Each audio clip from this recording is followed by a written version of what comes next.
नमस्कार, इस बुलेटिन के साथ हाजिर हूं मैं अनुपम। संभल से खबर आ रही है, इमाम हाफिज शकील शमशी पर एफआईआर दर्ज हुई है। लाउड स्पीकर से तेज आवाज पर अजान बजाने पर यह कार्रवाई की गई है। लाउड स्पीकर उतरवाकर पुलिस ने जब्त किया है। मोहल्ला पंजाबियान का पूरा मामला है। संभल में तेज आवाज में लाउड स्पीकर बजाकर अजान देने के मामले में पुलिस ने मस्जिद इमाम के खिलाफ रिपोर्ट दर्ज की है। चंदौसी क्षेत्र से एक नया मामला सामने आया है। कोर्ट के आदेश का पालन न करने पर इमाम हाफिज शकील शमशी के खिलाफ एफआईआर दर्ज की गई है। मस्जिद के ऊपर से लाउड स्पीकर भी उतरवाकर जब्त किया गया है। साथ ही उसके खिलाफ जुर्माना लगाने की तैयारी की जा रही है। मामला मोहल्ला पंजाबियान का है। तो इमाम हाफिज शकील शमशी पर एफआईआर दर्ज की गई है।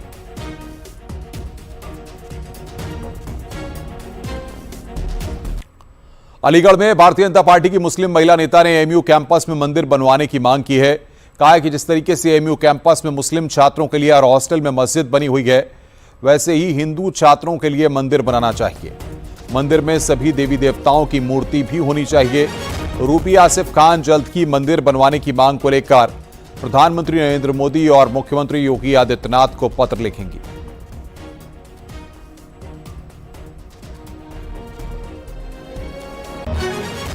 तो अलीगढ़ मुस्लिम विश्वविद्यालय के मुसलमान भाई अपने सभी त्योहार मनाते हैं, यूनिवर्सिटी में नमाज भी पढ़ते हैं। वो हक उनको वापस मिलना चाहिए। हिंदू भाइयों को वहाँ भी एक मंदिर बनना चाहिए। मैं ये चाहती हूँ कि वहाँ मंदिर बनना चाहिए और मंदिर में सभी तरह के त्योहार मनने चाहिए। देवी देवताओं की मूर्तियाँ भी रखनी चाहिए वहाँ। मैं तो चाहती हूँ कि जो गणेश जी का त्योहार अच्छे से मनाया जाता है, सब लोग मिलजुल कर मनाएं वहाँ पर।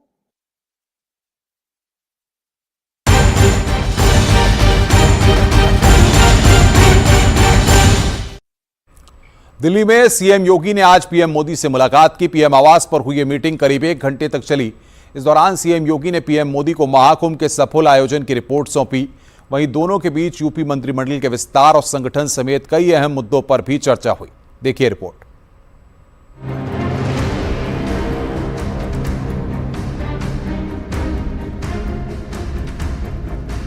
दिल्ली दौरे पर सीएम योगी ने पीएम मोदी से मुलाकात की। दोनों नेताओं के बीच करीब 1 घंटे तक बातचीत हुई। इस मौके पर मंत्रिमंडल विस्तार से लेकर महाकुंभ आयोजन के सफल आयोजन पर भी चर्चा हुई। उत्तर प्रदेश के मुख्यमंत्री योगी आदित्यनाथ और प्रधानमंत्री की आज मुलाकात हुई है। प्रधानमंत्री आवास में हुई मुलाकात के दौरान योगी आदित्यनाथ ने महाकुंभ के सफल आयोजन को लेकर पूरी रिपोर्ट प्रधानमंत्री को सौंपी है। इस रिपोर्ट में साफ है कि कहां हमारी कमी रही थी और क्या हमारी अच्छाई रही, कौन कौन से नए रिकॉर्ड इस महाकुंभ में बनाए गए, इसका भी उल्लेख किया गया है। कुछ दिन पहले ही बीजेपी के राष्ट्रीय महामंत्री विनोद तावड़े भी लखनऊ पहुंचे थे। इस दौरान मंत्रिमंडल विस्तार को लेकर नामों पर चर्चा हुई थी। सीएम योगी की पीएम मोदी से हुई मुलाकात के दौरान कई अहम मुद्दों पर चर्चा हुई। पीएम मोदी के साथ सीएम योगी की यूपी बीजेपी के प्रदेश अध्यक्ष के नाम पर चर्चा हुई। इसके साथ ही यूपी सरकार के मंत्रिमंडल विस्तार को लेकर भी बातचीत हुई। सीएम योगी ने महाकुंभ के सफल आयोजन को लेकर भी चर्चा की। इससे पहले शनिवार को मुख्यमंत्री योगी आदित्यनाथ ने बीजेपी अध्यक्ष जेपी नड्डा से मुलाकात की थी। सीएम योगी और नड्डा के बीच लंबी बातचीत हुई।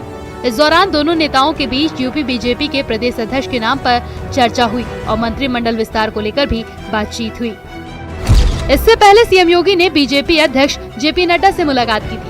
सीएम योगी की ये दोनों मुलाकातें इसलिए अहम मानी जा रही हैं क्योंकि यूपी समेत देश के अन्य हिस्सों में बीजेपी में संगठन के चुनाव चल रहे हैं। यूपी में बीजेपी को नया प्रदेश अध्यक्ष मिलना है। इसकी कवायद तेज हो गई है। मंडल अध्यक्ष के चुनाव हो गए हैं। अब जिला अध्यक्ष के नामों का ऐलान होना बाकी है। यूपी में उपचुनाव में बम्पर जीत के लिए लंबे समय से योगी मंत्रिमंडल की विस्तार की चर्चाएं भी हो रही है। माना जा रहा है कि योगी आदित्यनाथ विधानसभा चुनाव के लिए अपने हिसाब से टीम तैयार करेंगे, जिसके लिए कुछ नेता सरकार से संगठन में और कुछ संगठन से सरकार में जाएंगे। मंत्रिमंडल विस्तार को लेकर भी प्रधानमंत्री और मुख्यमंत्री के बीच में चर्चा की गई है। हालांकि कल मुख्यमंत्री की मुलाकात जेपी नड्डा से हुई थी। उन्होंने महाकुंभ को लेकर जेपी नड्डा से भी एक लंबी चर्चा की और एक रिपोर्ट सौंपी। नई दिल्ली से अशरफ काज़मी, न्यूज़ 18। पूर्व केंद्रीय मंत्री मुख्तार अब्बास नकवी ने संभल के सीईओ अनुज चौधरी के बयान का समर्थन किया है। उन्होंने कहा है कि कभी कभी संवेदनशील मुद्दों पर प्रशासन समाज को सचेत करने के लिए, मजबूत रखने के लिए काम करता है। इस पर सांप्रदायिक तड़का लगाने की किसी की कोशिश नहीं करनी चाहिए। कभी कभी संवेदनशील मुद्दों पर प्रशासन जो है वो समाज को सावधानी के साथ, समाज को जो है वो सचेतता के साथ सौहार्द को मजबूत रखने के लिए प्रयास करता है, काम करता है। और मैं मानता हूं कि समाज भी बहुत ही समझदार है और समाज के लोग भी। भारतीय सूफी फाउंडेशन के अध्यक्ष कशिश वारसी ने होली की अनुमति देने पर अलीगढ़ मुस्लिम यूनिवर्सिटी प्रशासन का धन्यवाद दिया है। उन्होंने कहा कि होली देश का, हमारे भाइयों का त्योहार है। अगर रंग से ऐतराज है तो हम अपने घरों में रहें। जो लोग होली मना रहे हैं, होली खेल रहे हैं, वो होली खेलें। सर, होली जो है वो देश का एक त्यौहार है, हमारे भाइयों का त्यौहार है। अगर हम मिलकर नहीं मना सकते, हमें रंग से कोई एतराज है, तो हम अपने घरों में बैठे, अपने कमरों में बैठे, और जो लोग होली मना रहे हैं, होली खेल रहे हैं, वो होली खेलें। जो मैं अलीगढ़ मुस्लिम यूनिवर्सिटी के प्रशासन को धन्यवाद देना चाहता हूं कि उन्होंने बाकायदा एक कमरे के अंदर, एक हॉल के अंदर होली का इंतज़ाम किया है। वो इस होली मिलन को बहुत अच्छी तरह से कराएं और तमाम देश को ये मैसेज दें कि इस देश के अंदर कौमी एकता की जड़ें मजबूत थी, मजबूत हैं, मजबूत रहेंगी। अगले हफ्ते होली का त्यौहार है, लेकिन होली के मौके पर मिलावटखोर आपकी सेहत के साथ खिलवाड़ करने की साजिश कर रहे हैं। गोरखपुर, अमेठी, बुलंदशहर में खाद्य विभाग की टीम ने छापेमारी की, जहां मिलावट की जा रही थी। देखिए रिपोर्ट।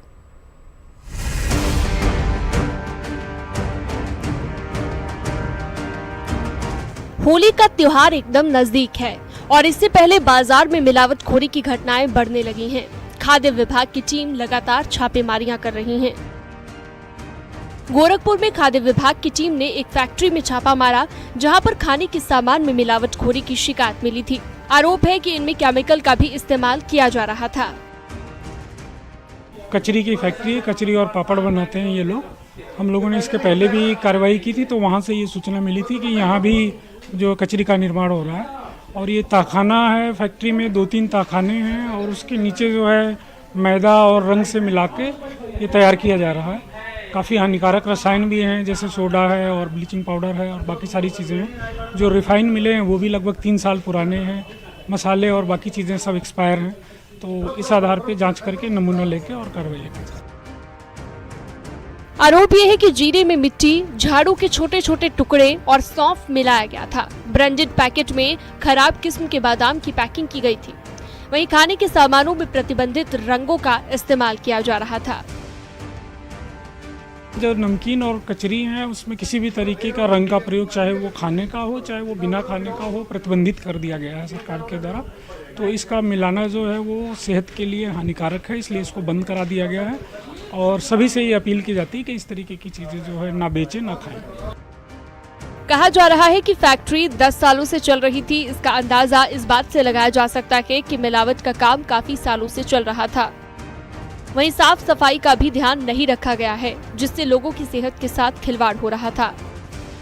गोरखपुर में खाद्य विभाग की कार्रवाई लगातार जारी है और आज एक ऐसी फैक्ट्री पे छापा मारा जो होली के दौरान जिसका प्रयोग होता था। यहाँ पे कचरी बन रहे हैं, यहाँ पे चिप्स, पापड़ जैसे सामान बनाए जा रहे हैं। जब खाद्य विभाग की टीम यहाँ पहुँची तो 3 तल की इस फैक्ट्री में बेहद गंदगी है। जो नीचे के 2 तल हैं वहाँ तो बेहद अंधेरा है और बेहद गंदगी फैली हुई है। जो ऊपरी तल है वहाँ पे भी गंदगी फैली हुई है।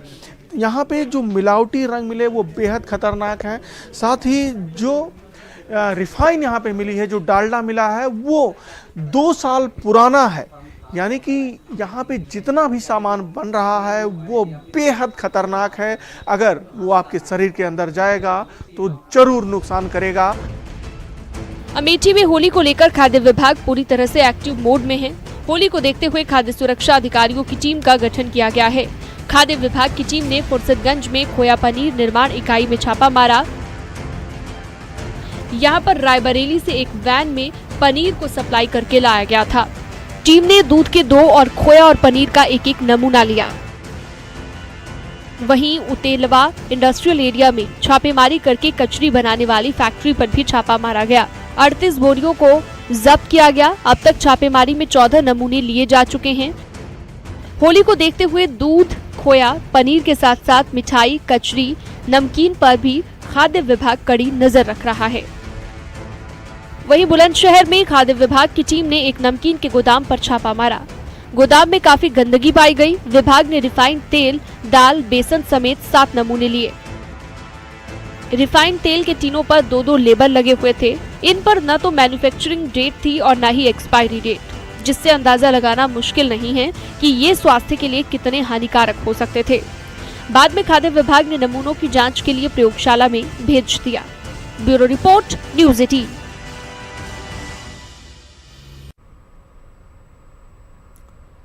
खबर अयोध्या से है, जहां पर राम मंदिर भवन निर्माण समिति की बैठक का दूसरा दिन है। कल हुई बैठक को लेकर भवन निर्माण समिति के अध्यक्ष नृपेंद्र मिश्रा ने बताया कि तुलसीदास की प्रतिमा यात्री सुविधा केंद्र में स्थापित हो जाएगी। सभी मूर्तियां लगभग बनकर तैयार हैं। इसके अलावा सप्त मंदिर की मूर्तियां भी तैयार हैं। सभी का निरीक्षण भी किया जा चुका है, जिसे रामनवमी के बाद अप्रैल में मंदिरों में स्थापित किया जाएगा। परकोटा में जो 6 मंदिर राम पंचायतन के होंगे, उनकी जो प्राण प्रतिष्ठा है वो तिथि निश्चित करके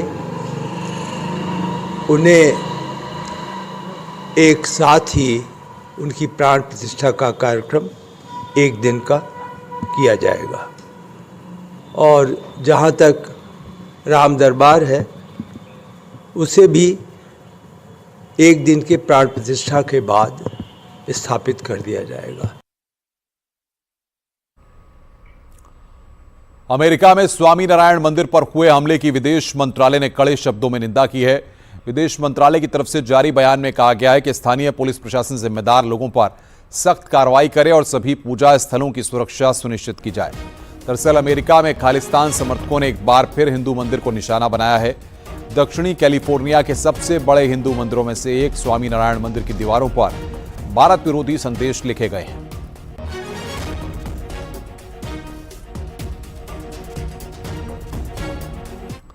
और इस घटना के बाद संत समाज में भारी गुस्सा है और मंदिर को निशाना बनाने वाले खालिस्तानियों पर कड़ी कार्रवाई की मांग हो रही है। शंकराचार्य स्वामी मुक्तेश्वरानंद सरस्वती ने इसे कायराना हरकत बताया है। ये कायराना करते हैं जहाँ पर शांति का, सौमनस्य का, हिल मिल के रहने का उपदेश किया जाता हो, जो समाज को जोड़ने वाला केंद्र हो, ऐसे स्थान पर हमला करना बहुत कायरों का कारनामा है। ये निंदनीय है। हिंदू संगठनों में भारी गुस्सा देखने को मिल रहा है और दोषियों पर कड़ी कार्रवाई की मांग की जा रही है। घटना की निंदा करता हूं कि बहुत ही निंदनीय घटना है। और ये जो मोदी विरोधी और भारत विरोधी नारे वहां लिखे जा रहे हैं, ये वही लोग हैं जो भारत को आगे बढ़ता हुआ नहीं देखना चाहते, जो हिंदुओं सनातनी के घोर विरोधी हैं।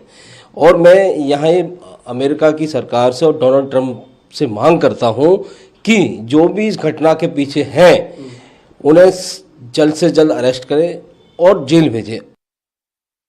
यह घटना सुनकर के हम बहुत आहत है, व्यथित है कि दोबारा से फिर अमेरिका में कैलिफोर्निया में हिंदू मंदिरों पर, स्वामीनारायण मंदिरों पर हमला एक साजिश के तहत देख सकते हैं। इस प्रकार से हिंदुओं को आहत करने वाले, हिंदुओं को कमजोर करने की जो कार्य किया जा रहा है, लेकिन ऐसा होने नहीं दिया जाएगा कि पूरा भारत का हिंदू समाज और पूरे विश्व में जितने भी हिंदू रहता है वो उनके साथ है। बाप स्वामी नारायण संस्था ने भी बयान जारी किया है, जिसमें लिखा है कि मंदिर के अपमान की एक और घटना सामने आई है। इस बार कैलिफोर्निया के चिनो हिल्स में हिंदू समुदाय नफरत के खिलाफ डटकर खड़ा है।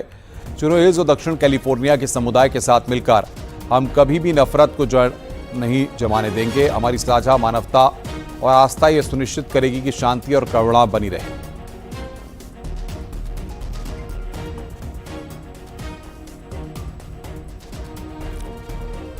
बाबरी मस्जिद के पैरोकार रहे इकबाल अंसारी ने भी इस घटना की निंदा की है। उन्होंने कहा कि मंदिरों में इस तरह के हमले नहीं होने चाहिए। भी आतंकी हैं जो भी मंदिरों पे हमला करते हैं, ये प्राचीन मंदिरें हैं, इन पे हमला करना ये अच्छी बात नहीं है। आतंकवादियों का कोई मजहब नहीं होता, ये किसी धर्म के नहीं होते, किसी जात के नहीं होते। आतंकी होते हैं, उनका एक मजहब होता है कि निजी स्वार्थ के लिए कहीं मंदिर तोड़ दो, कहीं मस्जिद तोड़ दो, कहीं गुरुद्वारा तोड़ दो। अमेरिका में हिंदू मंदिर पर हमले की निंदा कांग्रेस नेता पवन खेड़ा ने कार्रवाई की मांग की है। कांग्रेस नेता पवन खेड़ा ने घटना की निंदा की।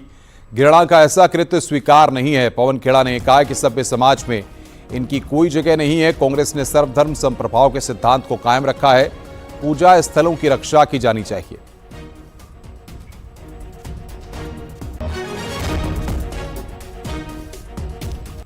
गोरखपुर के शिवपुर शाहबाजगंज में टेंट हाउस गोदाम में भीषण आग लग गई। आग लगने से आसपास के लोगों में हड़कंप मच गया। सूचना पर मौके पर पहुंची फायर विभाग की टीम ने कड़ी मशक्कत के बाद आग पर काबू पाया। इस भीषण आगजनी में गोदाम में रखा टेंट का सामान जलकर राख हो गया। दमकल की 5 गाड़ियों ने 2 घंटे की कड़ी मशक्कत के बाद पूरी तरह से आग पर काबू पाया। ये जंगल शालिग्राम शिवपुर शहबाजगंज सेक्टर 3 लेन 8 और 10 के बीच में एक टेंट का जो है 3 शेडेड गोडाउन था, लगभग 250 वर्ग मीटर में। तो 10:45 पे हमको अभी कॉल आई थी सुबह, और लगभग 2 घंटे में इसको हमने 5 फायर यूनिटों को भेजकर जो है 2 घंटे के अंदर इसको कंट्रोल कर लिया। ये नरेंद्र श्रीवास्तव जी है, मैसर्स कोजी इवेंट्स। ये मैरिज इवेंट्स में डोर, ये आपके गेट, स्टेज वगैरह शो का उसमें सामान था। बुलंदशहर में रंगों के त्योहार होली को लेकर बाजार सज गए हैं। दुकानों पर अबीर गुलाल और पिचकारियों की खरीदारी के लिए लोग पहुंच रहे हैं। बच्चों को रंग बिरंगी पिचकारी तो बड़े अबीर गुलाल की खरीदारी कर रहे हैं। अब की बार मोदी मुकुट भी बाजार में बिक रहे हैं, जो इस बार की होली में एक नया रंग भर रहे हैं। साथ ही पिछले साल की तुलना में इस बार बाजार में सामान सस्ते मिल रहे हैं। दुकानदारों का कहना है कि इस बार महंगाई में कमी आई है और लोग त्योहार की खरीदारी पर राहत महसूस कर रहे हैं। बड़ी बात है कि रेट कोई बढ़ा नहीं है, अब की बार कम हुआ है होली त्योहार पे। ऐसा कुछ नहीं थे, पहले हमारे पास एक झाड़ू आती थी, ये 150-150 की बिक रही थी, अब की बार मात्र 90 रुपए की है। पैसे कम हुए हैं और त्योहार बहुत अच्छा जाने वाला है। मंगल बुध बृहस्पति में ये आशा है हमारी। अच्छा, कैसी भीड़ आ रही है? भीड़ अभी देखो, जैसे अभी 4 दिन है, अब एट ए टाइम का रह गया है त्योहार, तो मंगल बुध बृहस्पति में बहुत अच्छा काम रहेगा, ये हम आशा करते हैं। संत प्रेमानंद महाराज के भक्तों के लिए बड़ी खबर सामने आई है। वृंदावन के श्रीहित राधा केली कुंज के संत प्रेमानंद जी महाराज 10 से 14 मार्च तक पदयात्रा नहीं निकालेंगे। श्री धाम की ओर से जारी बयान में बताया गया है कि होली पर्व और महाराज जी के स्वास्थ्य को देखते हुए पदयात्रा नहीं निकालने का फैसला लिया गया है। आश्रम की ओर से श्रद्धालुओं को रात में पदयात्रा के लिए आने के लिए मना किया गया है।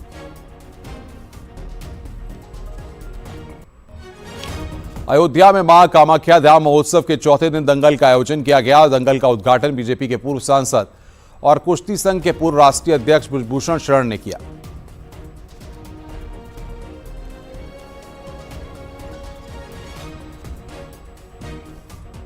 ऋषिकेश एम्स में अब आने वाले पूर्व सैनिकों और उनके परिजनों को इलाज में बड़ी सुविधा मिलने जा रही है। उत्तराखंड क्षेत्रीय केंद्र ECSH देहरादून और एम्स ऋषिकेश के बीच एक MOU साइन हुआ है, जिससे सभी पूर्व सैनिकों को एम्स में कैशलेस इलाज मिल पाएगा। बता दें कि इस MOU के बाद उत्तराखंड के 4.5 लाख पूर्व सैनिक और उनके परिवार को इसका फायदा मिलेगा। पूर्व सैनिक हैं, उनके लिए ये सर्विस कैशलेस सुविधा प्रदान की जाती है। एम्स ऋषिकेश इसमें आज एम्पैनल हुए हैं और हमें पूरी उम्मीद है कि हम आर्मी के जो एक्सपेक्टेशंस हैं उस पर पूरा उतरेंगे। खुशी है कि हमारे पूरा चेन ऑफ एम्पैनल्ड हॉस्पिटल्स के साथ उत्तराखंड के सबसे इम्पोर्टेंट और सबसे मॉडर्न हॉस्पिटल को भी हम आज जोड़ पाए हैं। और अब आपको मध्य प्रदेश ले चलते हैं, जहां इन दिनों एक गांव के लोग खजाने की तलाश में जुटे हैं और इस तलाश के पीछे की कहानी भी बेहद दिलचस्प है।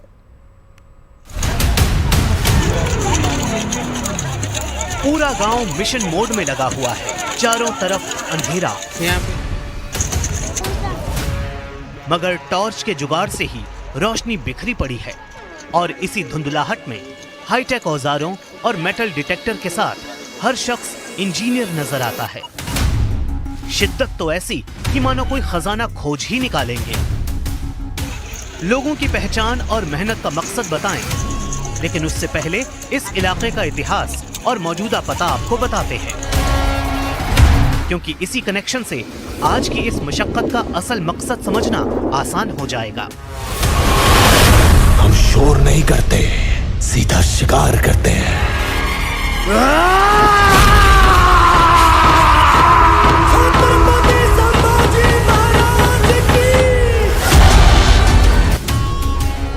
फिल्म छावा का ट्रेलर देखकर अगर लगा कि हम मुद्दे से भटक रहे हैं और फिर से कोई सियासत की बात होने वाली है, तो खुद को जरा थाम के रखें, क्योंकि छावा का हमारी खबर से बेहद गहरा नाता है। सियासत देखने वालों ने फिल्म में सियासत देखी और मतलब ढूंढने वालों ने बारीकियां। लेकिन जो बारीकियां इन लोगों ने देखी वो बाकमाल हैं। ये मध्य प्रदेश के बुरहानपुर के बाशिंदे हैं। इतिहास में दर्ज है कि औरंगजेब के दौर में इलाके का असीरगढ़ किला मुगलों का गढ़ हुआ करता था और मुगलों के डर से अमीर लोग अपनी जमा पूंजी यहीं जमीन तले दबा देते थे। बस फिल्म के जरिए यही जानकारी नई पीढ़ी तक पहुंची तो बात वायरल हो गई और फिर नजारा कुछ ऐसा बना। बुरहानपुर से सिर्फ कोरा वीडियो वायरल नहीं है, साथ में दावा ये भी है कि जमीन सिक्के उगल रही है, इसलिए एक एक कर पूरा गांव इस खेत में जुट गया। तो बिल्कुल सही बात है, सिक्के निकल रहे हैं। रात में भी बहुत भीड़ लग रही है, लोग बहुत दूसरे गांव के भी लोग आ रहे हैं। तो अभी तक यहाँ पे गांव में किसी के पास में बहुत लोगों को मिले सिक्के मिलने की बात बिल्कुल सही है। लोग पूरे लाव लश्कर के साथ खजाने की खुदाई में जुटे हैं, लेकिन प्रशासन को खबर तक नहीं। बस जब से मोबाइल फोन पर बुरहानपुर का ये वीडियो वायरल हुआ, प्रशासन भी थोड़ा चौकन्ना हो गया। जैसा कि आपने बताया, असीरगढ़ में एक खेत का बताया और अफवाह के बारे में बताया है। कुछ लोगों का मूवमेंट जो आप बता रहे हैं उसको वेरीफाई करते हैं। अभी तक कोई ऐसी बहुत गंभीर तरह की कोई सूचना प्राप्त नहीं, किंतु आपकी सूचना को वेरीफाई करेंगे और अगर कोई ऐसा मूवमेंट होगा तो उसको प्रतिबंधित भी करेंगे और उनसे पूछताछ करेंगे किस संबंध में, और जो भी वैधानिक कार्य होगा वो वैधानिक कार्य। जमीन के नीचे खजाना है या नहीं, किसी को सिक्के मिले या नहीं, इसका कोई पुख्ता सबूत किसी के पास नहीं है। बस खजाने की बात ऐसे वायरल हुई कि पूरा गांव एक साथ पूरी ताकत से जुट गया और इतिहास एक बार फिर ताजा हो गया। ऋषिकेश के परमार्थ निकेतन में इंटरनेशनल योग महाकुंभ का आयोजन किया जा रहा है, जिसमें लगभग 50 से ज्यादा देशों के विदेशी मेहमान ऋषिकेश पहुंच गए हैं और 50 देशों से आए 1000 से ज्यादा विदेशी साधकों को 7 दिनों तक योग, आध्यात्म, आयुर्वेद के साथ वेलनेस से जोड़ा जाएगा और उत्तराखंड की संस्कृति और परंपरा से रूबरू करवाया जाएगा।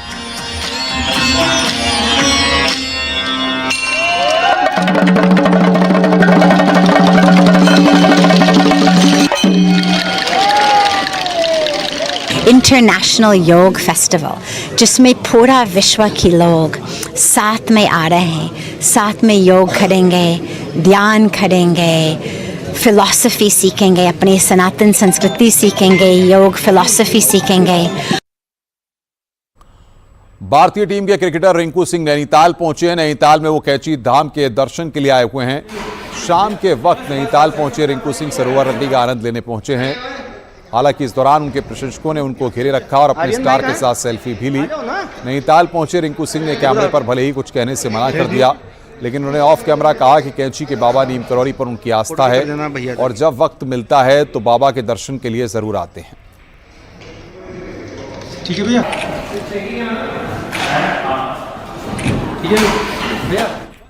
पौड़ी से बड़ी खबर, यहां पर एक बार फिर से गुलदार ने हमला किया और गुलदार के हमले में 42 वर्षीय महिला की मौत हो गई। मामला नैनी डांडा के जमुट गांव का है। यहां घर के पास काम कर रही महिला पर गुलदार ने हमला कर दिया।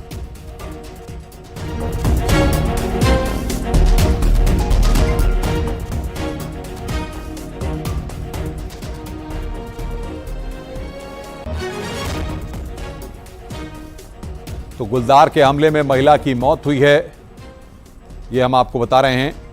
काम कर रही महिला पर गुलदार का हमला।